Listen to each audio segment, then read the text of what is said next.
اعوذ باللہ من الشیطان الرجیم، بسم اللہ الرحمن الرحیم۔ صحیح بخاری حدیث نمبر 679۔ رسول اللہ صلی اللہ علیہ وسلم نے اپنی بیماری میں فرمایا کہ ابو بکر رضی اللہ عنہ سے نماز پڑھانے کے لیے کہو۔ عائشہ رضی اللہ عنہ بیان کرتی ہے کہ میں نے عرض کیا کہ ابو بکر آپ کی جگہ کھڑے ہوں گے تو روتے روتے وہ قرآن مجید سنا نہ سکیں گے، اس لیے آپ عمر رضی اللہ عنہ کو کہیں کہ وہ نماز پڑھائیں۔ آپ فرماتی تھی کہ میں نے حفصہ رضی اللہ عنہا سے کہا کہ وہ بھی کہیں کہ اگر ابو بکر آپ کی جگہ کھڑے ہوئیں تو روتے روتے لوگوں کو قرآن سنا نہ سکیں گے، اس لیے عمر رضی اللہ عنہ سے کہیں کہ وہ نماز پڑھائیں۔ حفصہ رضی اللہ عنہا ام المومنین اور عمر رضی اللہ عنہ کی صاحبزادی نے بھی اسی طرح کہا تو آپ صلی اللہ علیہ وسلم نے فرمایا کہ خاموش رہو، تم صواحب یوسف کی طرح ہو۔ ابو بکر سے کہو کہ وہ لوگوں کو نماز پڑھائیں۔ پس حفصہ رضی اللہ عنہ نے عائشہ رضی اللہ عنہا سے کہا بھلا مجھ کو کہیں، تم سے بھلائی پہنچ سکتی ہے۔ بسم اللہ الرحمن الرحیم۔ صحیح بخاری حدیث نمبر 680 کہ نبی کریم صلی اللہ علیہ وسلم کے مرض الموت میں ابو بکر صدیق رضی اللہ عنہ نماز پڑھاتے تھے۔ پیر کے دن جب لوگ نماز میں صف باندھے کھڑے ہوئے تھے تو نبی کریم صلی اللہ علیہ وسلم حجرے کا پردہ ہٹائے کھڑے ہوئے ہماری طرف دیکھ رہے تھے۔ آپ صلی اللہ علیہ وسلم کا چہرہ مبارک حسن و جمال اور صفائی میں گویا مصحف کا ورق تھا۔ آپ صلی اللہ علیہ وسلم مسکرا کر ہنسنے لگے۔ ہمیں اتنی خوشی ہوئی کہ خطرہ ہو گیا کہ کہیں ہم سب آپ صلی اللہ علیہ وسلم کو دیکھنے ہی میں نہ مشغول ہو جائیں اور نماز توڑ دیں۔ ابو بکر رضی اللہ عنہ الٹے پاؤں پیچھے ہٹ کر صف کے ساتھ آ ملنا چاہتے تھے۔ انہوں نے سمجھا کہ نبی کریم صلی اللہ علیہ وسلم نماز کے لیے تشریف لا رہے ہیں، لیکن آپ صلی اللہ علیہ وسلم نے ہمیں اشارہ کیا کہ نماز پوری کر لو۔ پھر آپ صلی اللہ علیہ وسلم نے پردہ ڈال دیا۔ پس نبی کریم صلی اللہ علیہ وسلم کی وفات اسی دن ہو گئی۔ انا للہ و انا الیہ راجعون۔ بسم اللہ الرحمن الرحیم۔ صحیح بخاری حدیث نمبر 681 نبی کریم صلی اللہ علیہ وسلم ایام بیماری میں 3 دن تک باہر تشریف نہیں لائے۔ انہی دنوں میں ایک دن نماز قائم کی گئی۔ ابو بکر رضی اللہ عنہ آگے بڑھنے کو تھے کہ نبی کریم صلی اللہ علیہ وسلم نے حجرے مبارک کا پردہ اٹھایا۔ جب نبی کریم صلی اللہ علیہ وسلم کا چہرہ مبارک دکھائی دیا تو آپ صلی اللہ علیہ وسلم کے روئے پاک و مبارک سے زیادہ حسین منظر ہم نے کبھی نہیں دیکھا تھا۔ قربان اس حسن و جمال کے۔ پھر آپ صلی اللہ علیہ وسلم نے ابو بکر صدیق رضی اللہ عنہ کو آگے بڑھنے کے لیے اشارہ کیا اور آپ صلی اللہ علیہ وسلم نے پردہ گرا دیا، اور اس کے بعد وفات تک کوئی آپ صلی اللہ علیہ وسلم کو دیکھنے پر قادر نہ ہو سکا۔ بسم اللہ الرحمن الرحیم۔ صحیح بخاری حدیث نمبر 682 جب رسول اللہ صلی اللہ علیہ وسلم کی بیماری شدت اختیار کر گئی اور آپ صلی اللہ علیہ وسلم سے نماز کے لیے کہا گیا تو آپ صلی اللہ علیہ وسلم نے فرمایا کہ ابو بکر سے کہو کہ وہ نماز پڑھائیں۔ عائشہ رضی اللہ عنہا نے عرض کیا کہ ابو بکر کچے دل کے آدمی ہیں، جب وہ قرآن مجید پڑھتے ہیں تو بہت رونے لگتے ہیں، لیکن آپ صلی اللہ علیہ وسلم نے فرمایا کہ انہی سے کہو کہ نماز پڑھائیں۔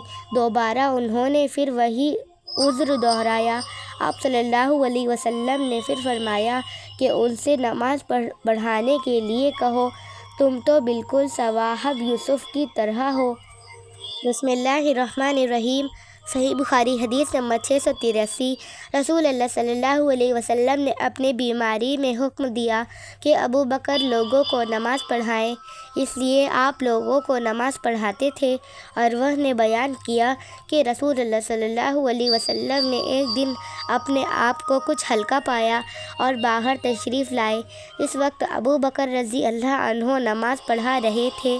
انہوں نے جب نبی کریم صلی اللہ علیہ وسلم کو دیکھا تو پیچھے ہٹنا چاہا، لیکن نبی کریم صلی اللہ علیہ وسلم نے اشارے سے انہیں اپنی جگہ قائم رہنے کا حکم فرمایا۔ پس رسول اللہ صلی اللہ علیہ وسلم ابو بکر صدیق رضی اللہ عنہ کے بازو میں بیٹھ گئے۔